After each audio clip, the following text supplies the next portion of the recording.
Have you ever walked into a place that felt wrong? Not just old or abandoned, but truly alive in a way you can't explain? This is my story of moving into a house that should have been mine, but was anything but empty. It was late autumn when I first stepped into the house. The air was crisp, and the trees around the property had lost most of their leaves, leaving bare branches clawing at the grey sky. The house itself was old, Victorian style with chipped paint and cracked windows.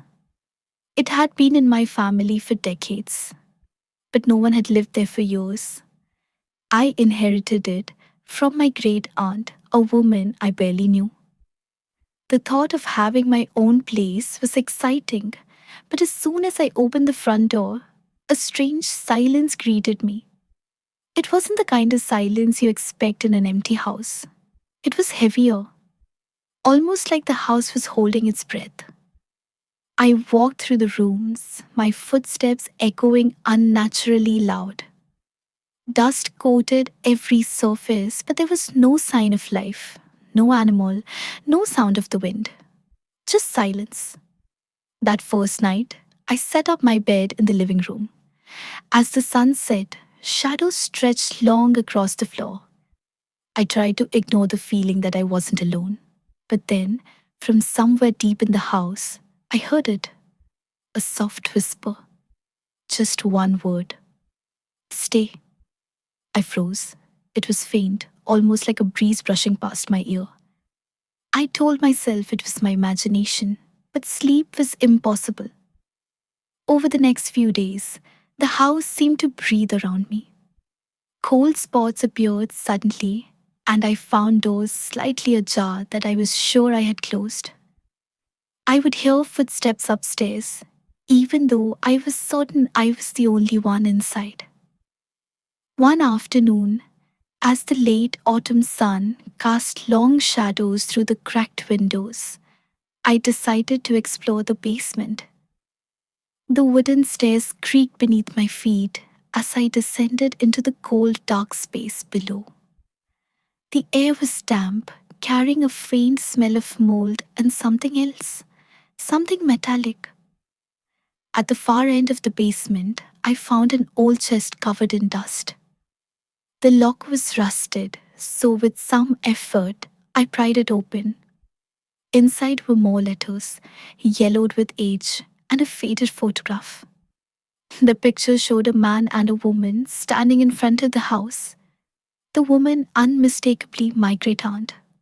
The man's face was blurred, as if deliberately erased. Curious, I read the letters. They were addressed to my great aunt from this man, filled with love, longing, and desperation. But as I read further, the tone darkened. He spoke of jealousy, anger, and strange voices he heard in the house. His last letter was a warning. He is here, watching, waiting. Don't trust the silence. I shivered, feeling a cold breeze sweep past me in the basement. I wasn't sure if it was the draft or something else. That night, the whispers returned with a vengeance. I lay awake in bed, heart pounding, as the voice called out again. This time, multiple voices, overlapping, desperate, pleading.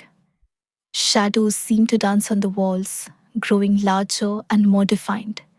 I wanted to leave, to run far away, but something kept me rooted, a need to understand what haunted this place. The house was alive, but with pain, and it wanted me to listen.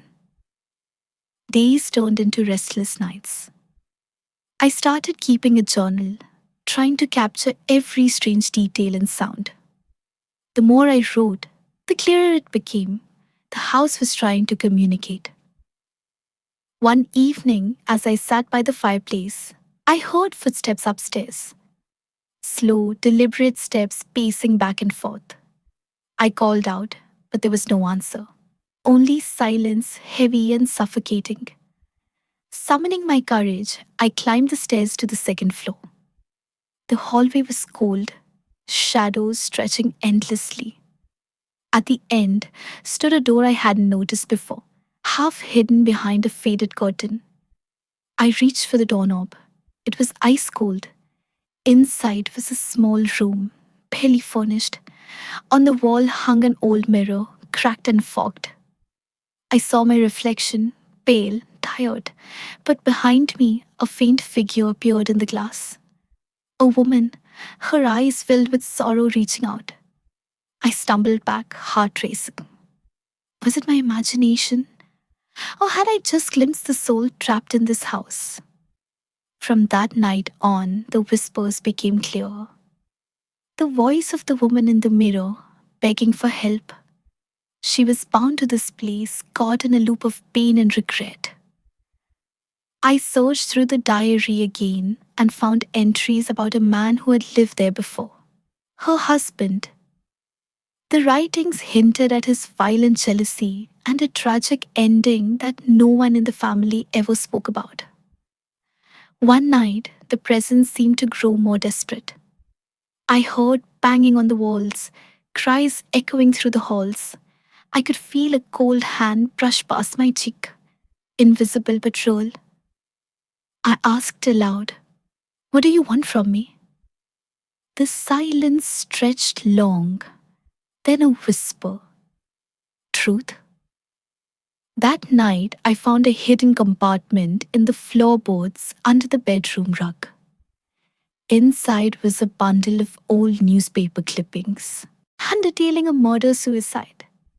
The man had killed his wife before taking his own life in this very house. Suddenly, everything made sense. The house was haunted not by a single spirit, but by sorrow, regret, and pain trapped in time. I realized my presence was a bridge, a chance for the story to be heard, the truth to be known.